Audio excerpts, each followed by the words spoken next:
Hello friends, thanks and welcome to joining the latest random nerdiness video. Today we're covering blackjack card counting. Does it work? How easy is it? And how to do it? So quick caveat, I am not a math, blackjack, casino-ish person expert. So if you notice that I have some details wrong, please feel free to send me some helpful comments to correct some of my invalid assumptions. And with that, let's go ahead and begin.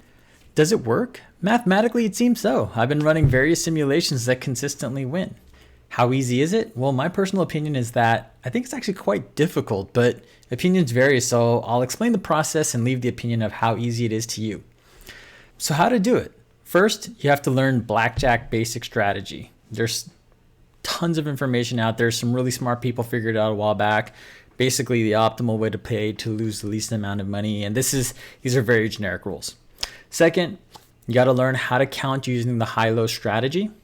Then you have to learn how to play based upon the true count. Once you know that the true count is a certain size up or down, you've got to figure out how you're going to play knowing that information. Then finally, you have to appropriately size your bets. This video isn't going to cover how to do each one of these things. There are so many great videos out there. The goal of this video is to highlight these steps, show the simulator in action, and prove that it's working by following these steps. So here's my simulator. The TLDR version of the simulator, we can just watch it making money, the bankroll constantly increasing endlessly until I say stop. So let's go ahead and go for some infinite series of time and rounds.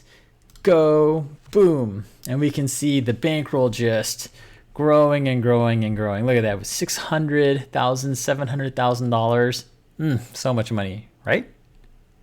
So what is it actually doing? So as the simulation ran, we see that it continue to make money. We also see that when the true count is greater than 0 in this little statistics box, that we seem to be making money as opposed to losing.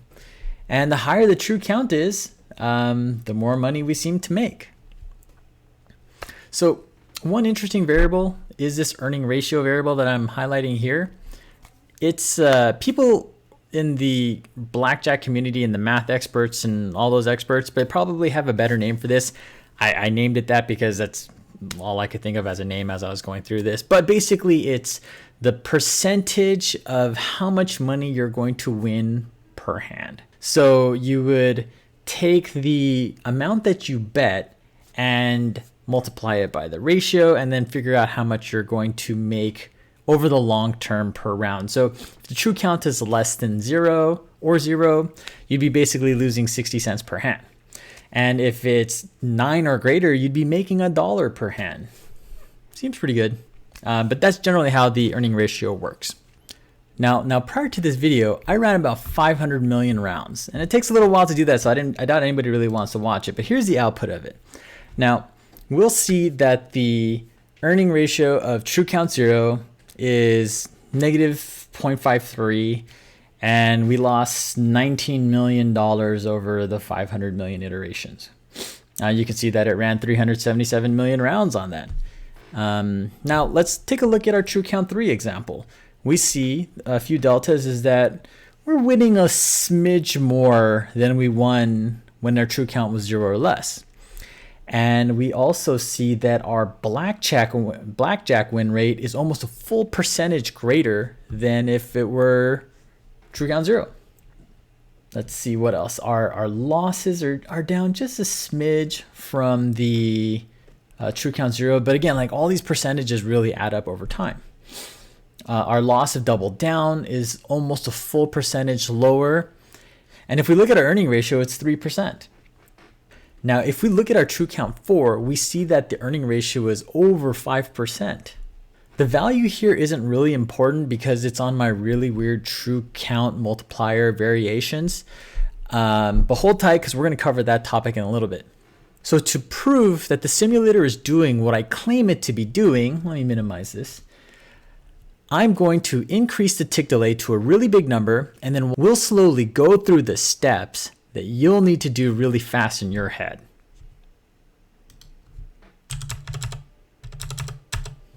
$5 million seconds. All right, long enough of delay. Okay, so let's walk through a few of these hands.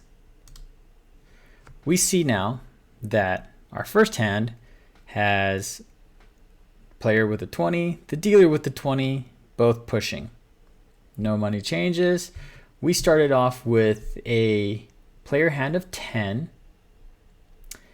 and we see that the dealer had a face up card of a queen. So here we're just going to hit, we're not even going to try to double down. And we see that we received a queen while the dealer received a 4. Life seems good. All right. Now, if we do the true count, we're going to see that we're neutral, 1, 0, -1, 0, 1. And our running count is 1. Yay, everything looks great. So our running count is 1. Next hand, we win with a 20 where the dealer has a 17. So with a 20, we stand, dealer has 17. The dealer started with the 13, so they hit and got a 4. And since we won, we'll count stats. And now we will do our true count. So previously it was 1, so now it's 0, -1, -2, -1, 0. Okay? And we won't do the true count calculation for every hand, but I think hopefully at this point you can see that it's proof that the software is handling all of that appropriately. So the next hand, we see that we've lost.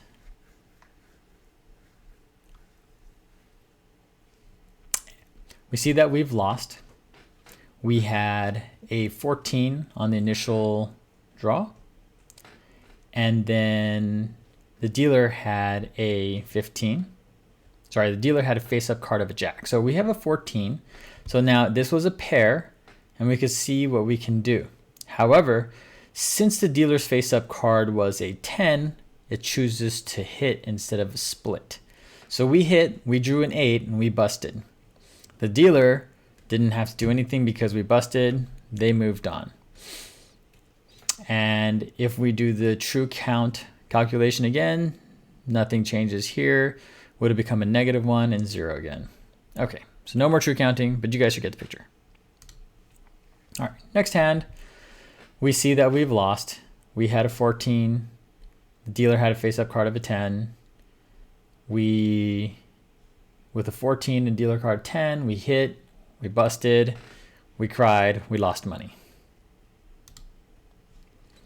Next hand. Looks like we busted again. Had a 14 to a 13, hit, got a king, busted. All right, next hand.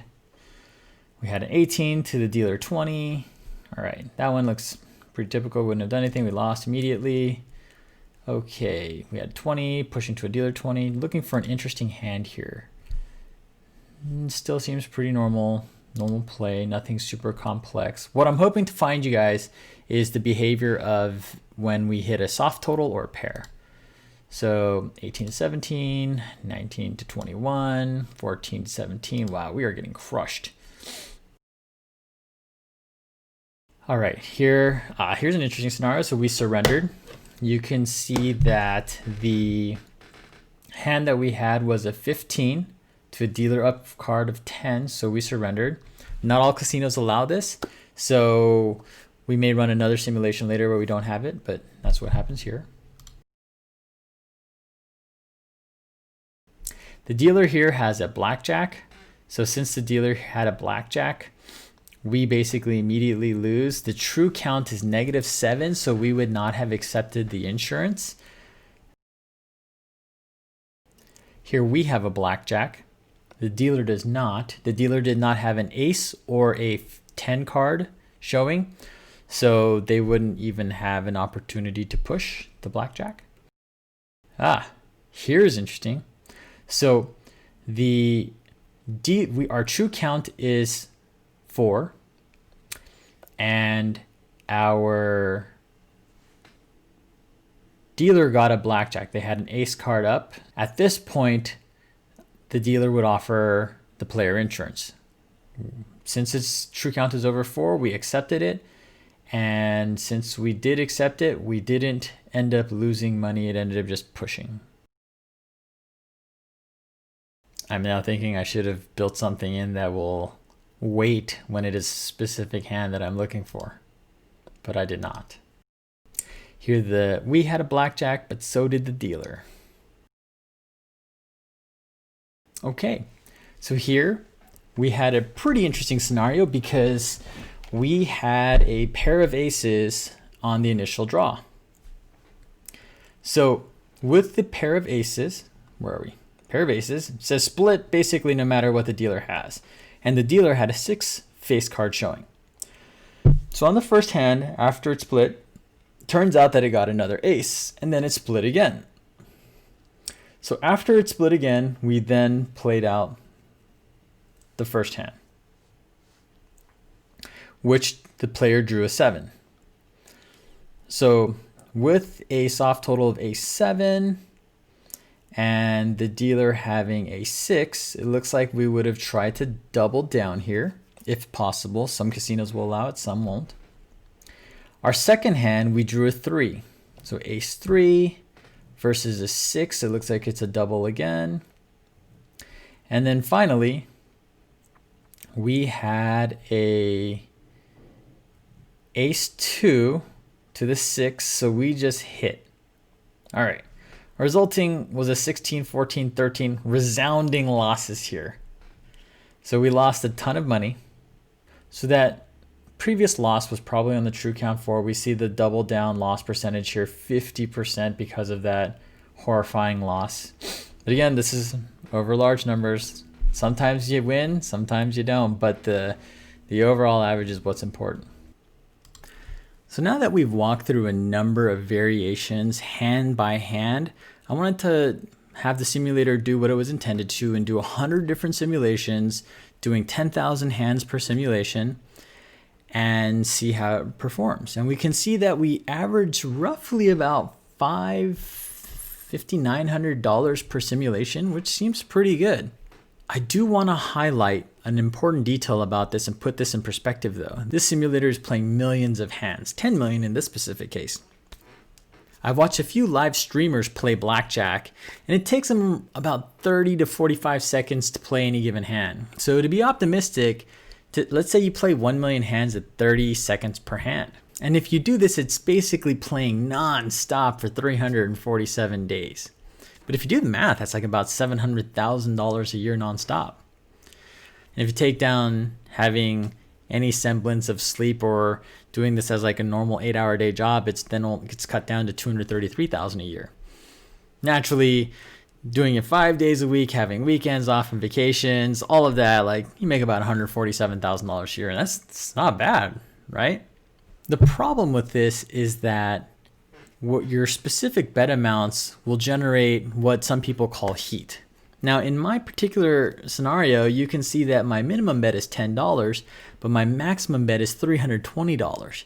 Now, over a long enough period of time, the casinos are going to be on to you. They're going to be like, this guy is just having these wild bets, but only in very specific occasion. Otherwise, this person only bets minimum amount.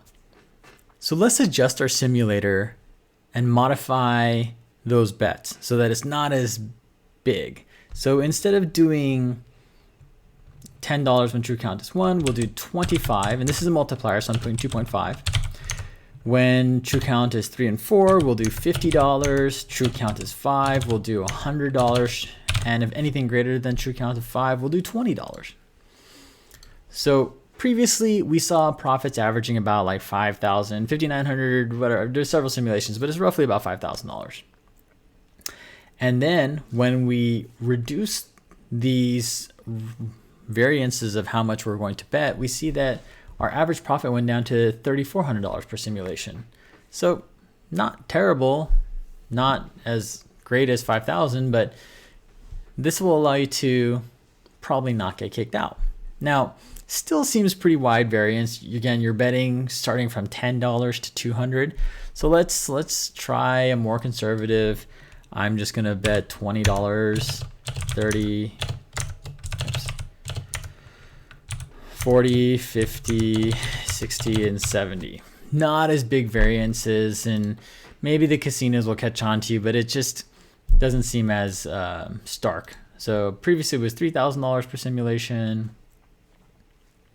and now It's going down to about $2,000 per simulation. So now the wins seem to be related to the true count multiplier. And let's try something big. Let's go.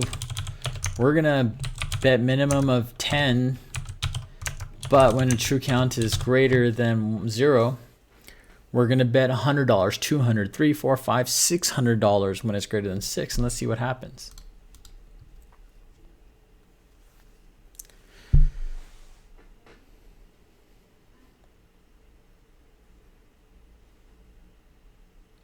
Now we can see that the average profit is $20,000 per simulation, which definitely is better.